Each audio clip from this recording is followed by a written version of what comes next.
Nu sitter vi i det kammaren som Thórleif Isaksen som vi har valt att bruka till studio.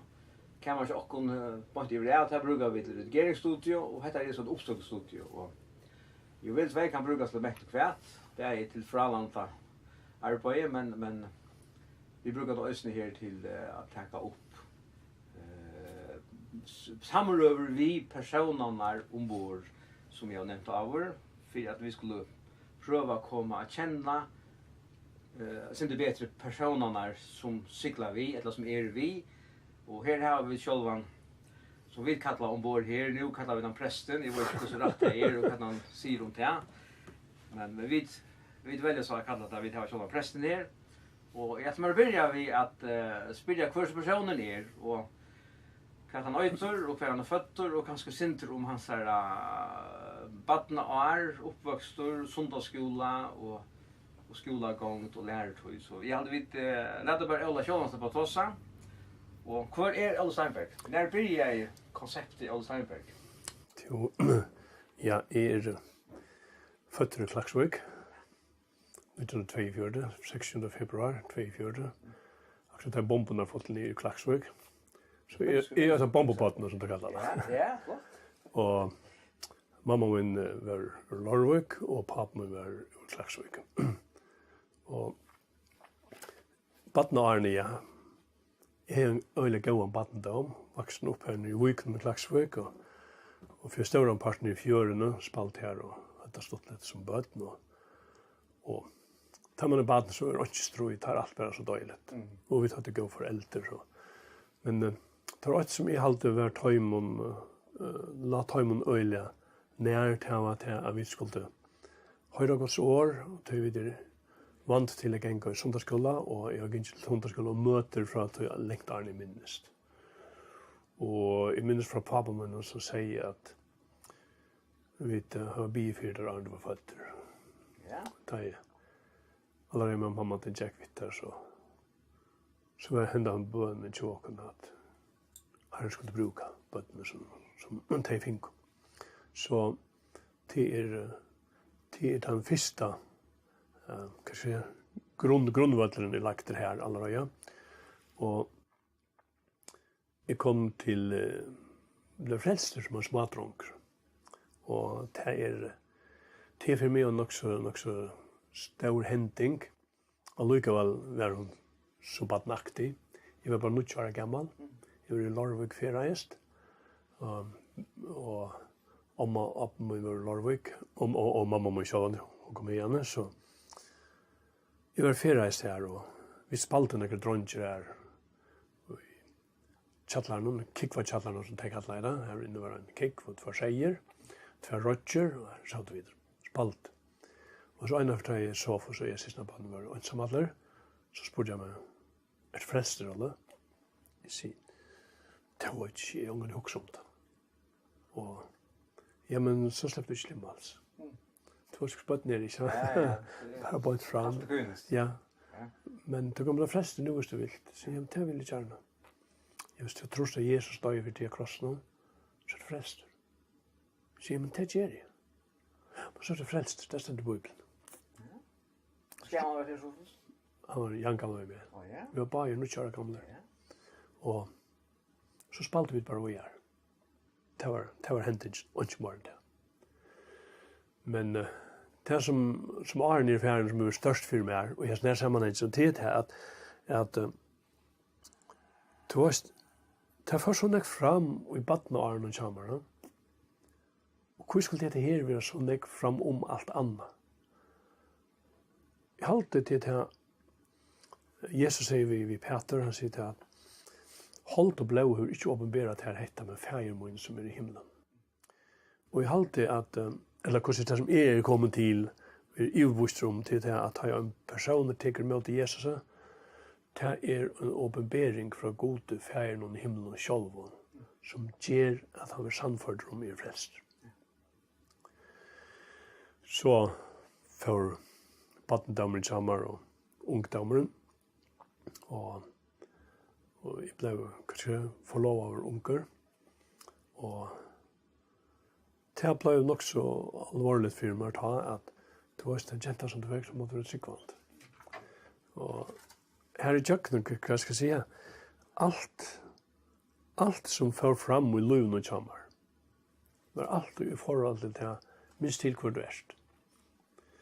Og, man sier, jeg var ikke annerledes enn smadronje, men hva for avgjører skulle takas, så måtte jeg alltid minnes til at det at du er frelster. Du kan ikke hva som helst.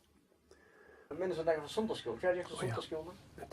Ja, jeg gikk sundagsskolen I Bethesda, Klaksvik og jeg minnes læreren Høyni Vaje og Jan Høy og Polladol, ikke glemme. Polladol var øyelig kjølsamme med år. Jeg helt han var ordentlig kjølsamme til å lese at jeg tomt I ungene kjølver og dutt ytla. Men Polladol fortalte alltid at jeg leser en søv I morgen. Det var fantastiskt att läsa en sövjarna för att möta. Så det var fantastiskt med år. Polladol var en fantastisk sundagsskollärare. Så, och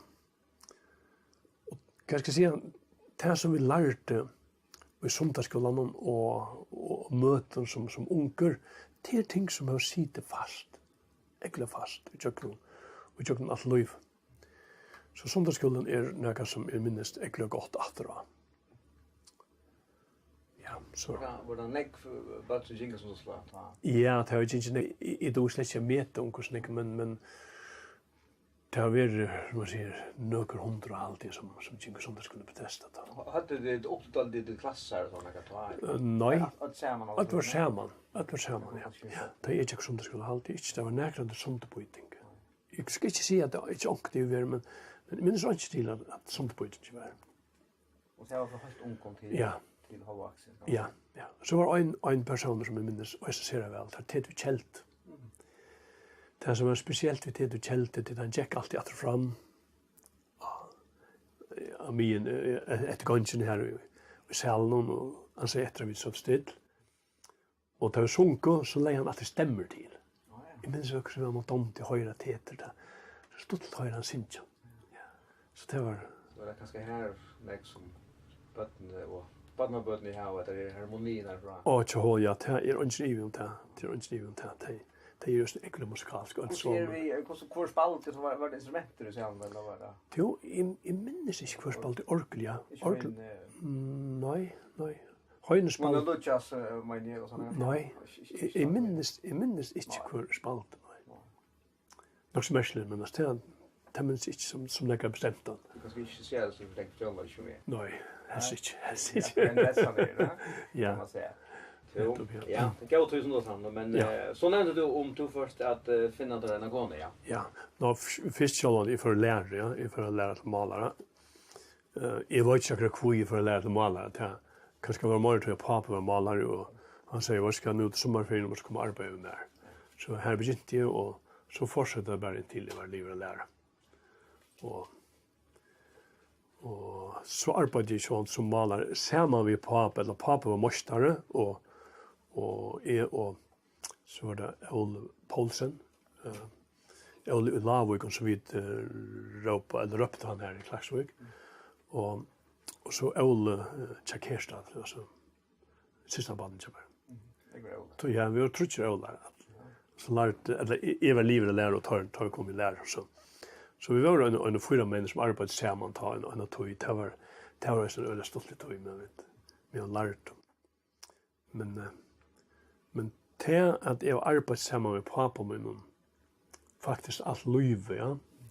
Eller så långt som inte så ändå så långt som han levde men intill vi tog outger affärer ur förrjun. Det gjorde det också omedelbart harst för han. Då han säger en dag med mig eller vi tar arbetat samman kvända från att du begynte arbeta. Och det går skilja så vanskligt det för mig. Det hade ganska en annan pastor som kom. Ja. Kom ju nå. Men så medan lärde ett lut han och Arnon tabla I själva förlovaver och eller förälskade. Och men så var det här. Hon frälst. Och jag fick så Dirvi og nøye til å være han som løyte konen min til herren, eller gentlemen til herren. Og det vi har haft ett fantastiskt liv saman så jag tar ösn antal det. Du kan ska lägga nämna hur hon är och så bra. Ja. Konen min heter Anna och gentleman Johnny Garaloy, Anna Garaloy och Västmanna. Och är född 24 och 16 februari, hon född 20 februari och 34. Så det är ett mittellock. Så ja. Så sett det big för funka. Ja. Det är big i Klaxvik. Ja. Så kommer det att jag lärde, ja. Då man lär ta för tjäna mig några pengar. Jag minns att jag blev ofta också om det. Det första året lärde vi 1 kronor i veckan. Det var inte något spärra samman. Men lika mycket arbete och vi först åren li så och i lären ja så fick jag bara lön och vi först hade arbete och lön så fick jag lite extra. Men ta ju eller är det blev för lov av onkar så var 8 mål som var att få en hus och släppa giftas. Det var det som vi arbetade fram emot alla tøyina. Så kvart øyneste øyra som vi ikke brukte, og jeg rønte bruka løyte til å være sett inn. Så jeg kjøpte grunnstikket, ta 80 penger for grunnstikket. Og det vil si at det kostet det var øyla dårst, det kostet 8.000 kroner. Nå er biskupsbønnen i Klaksvik, og her, jeg halte den første ordentlig utstikking som var gjort. Forresten, to bo vi her også nå, foreldren sitt her, og jeg halte det bygde en lydsindre 18 år mer. Men hvordan det var her nåre, og det var øyla dårst stikking, men jeg åtte penger for det og betalte det. Og så begynte vi å grave ut, og det var vi hånd. Gravmaskinen var heldigvis ikke kommet til at jeg helst ikke har råd til en gravmaskin. Men lukket mye, vi grav grunnstikket ut. Og så Harry Bodgeman, han var timbermaver. Paul Bodgeman, han var rørsmyer. Og Kjolv var maler. Og så vidt og tar som vi først var så litt arbeid om vetraner til da man arbeid som maler, ja. Så tar som lærte til pappa, tar platt i arbeid med røsene. Vi grav husene ut, eller grunnen ut, og så får vi det en bitja. Og det faktisk tok det 2 år. Det kom en stopper i øynene, for jeg tror at jeg har bygd, jeg har gjort en annerledes møn enn alle ære møner var i biskupsbønnen, og funnet tåret her i kommunen, det at alt var lykke 8 av okkar hus. Så tar så at vi skulle bygge møn av husene. Det ville jeg ikke at det som jeg har her, så det ble kjekkelig mitt nokken enn tøy, og så breit jeg en part av grunnen i nyratter, og bygde ommater til de husen som vi så kom og bygge i de første 5 årene. Og da jeg i 2 år var lien, så var husene lio. Og jeg minns vel at jeg flott inn i husene.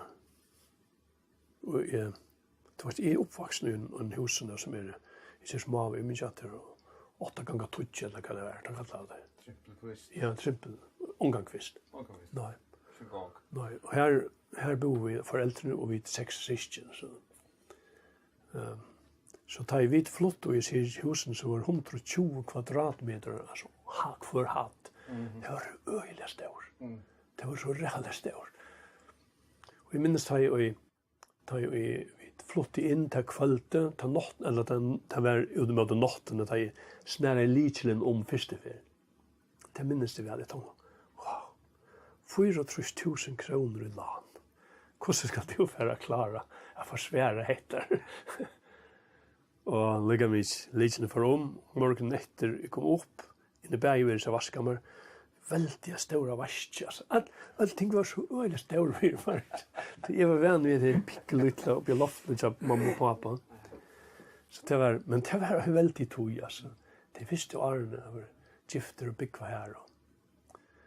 Døylt område, og mer har alltid domt øyelig av blomster. Fra smadrønge av, så tar vi, jeg vet ikke om jeg kallar meg weikløyge, eller min styrke av, alltid vil glaver, og øyelig glaver for det. Og ta i året etter som huset var liv, ta var haven liv, resten. Så det var ordentlig stått litt. Roser og alt mulig hadde veksande her, som jeg var veldig glad for. Så her får vi akkurat første år. Her ble født rundt 4 Første sonen til åkken, og Paul i 6 Men i 8 ta for et skip, så innenfor. Jeg vil en tur til skips. Men så må jeg si at nei, jeg vil akkurat i Grønland, der vi bor i Grønland. Men jeg minnes, jeg har sagt, jeg bilover vi i S, og så fører det sted. Og jeg minnes vel at hun tull om morgenen, til vet. Og Anna, jeg alltid lovet henne ikke vi ut av kajene, og hun ville ikke komme vi ut av kajene. Så vi gråt, og jeg måtte si henne i gangen, og så fører det sted. Og da så gikk hun først først sted om klatsjen. Det var en øyelig skandal. Jeg skulle ikke være ferdig. Så for at først vi gikk alve noen. Og det var så, han sitter så nær en land at jeg også sier, jeg leip i det. Det var forferdelig. Men vi lykket mye. Det langste turen som gikk av neste utgjør, så var det 4 mann. Så jeg helt at det er best i for landet. Nå, men lykket mye. Det var så sjål ut som jeg. Hver har du den? Først var det Grønland, og Snelle. Og her var ikke noen fiskere på, og så var det en flemskap. Her fyllte det sånn skip. Så det var livet som er skip, så det første årene her, biskeste bønnen, altså, ok, her var det øyelig avhåverst. Det må jeg si, at det er 5 år som konen og jeg synes jeg umiddellig glede etter. Det var helt fantastisk. Og så? Ja, så kommer etter her. Jeg var, jeg var ikke 15 år gammel, her og løy. Ta hendet til Peter Haberg og William Slån, alltid. Jeg minnes ikke at det var en 3 år, da kom til Klaksvær. Hadde et møte. Og ta grøtte fra 5 trúboðan som prøver å kontakte en stamme i Sur-Afrika og i Auka, Ecuador. Og disse mennene tar blivet alle drypner. Og jeg har aldri hørt fra man undan at det var mennesker som ikke hadde samband med omhøymen. Det var det første som jeg stedet ikke visste om. Det neste var at det var mennesker til i høymen som ikke visste om Jesus. Og misjonen har jeg aldri hørt om. Altså, det var noen trúboðarar. Det var Anders Lån, det var Victor Danielsen, og så var det noen åndsmenn som pleide å komme til førjer. Men tar helt jeg være sånne spesielle mennesker som var altså ordentlige. Det var ikke almindelig, men det var menn som god til kattla, og jeg vet ikke, altså, helt å være noe ordentlig størst. Men så navnet noen?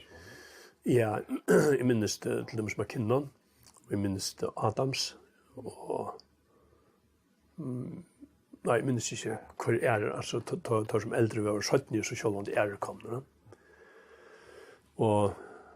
Men jeg husker meg selv til, mennesker som ikke vet at Jesus er til, det er ikke frelst. Og jeg minnes, jeg husker meg til, altså, men hva gjør man vi etter her? Og Arne, hvis jeg så var det til min kjals, altså, hva gjør du vi etter her? Hva skal jeg gjøre vi til, altså? Jeg en smadronger her i Klaksvik, altså. Jeg kan ikke gjøre noe vi til at, og til at jeg ikke trúboðar, og det må trúboðarne ordne. Men lukka mye at det var ser alvarsamt for meg, og jeg minnes at jeg visste ångan å snakke vi. Jeg visste ångan som kunne nevne vi det som jeg tjekk nå, og i lenka tøyer og plava i sted. Jeg minnes det bæ, og jeg græt, tøy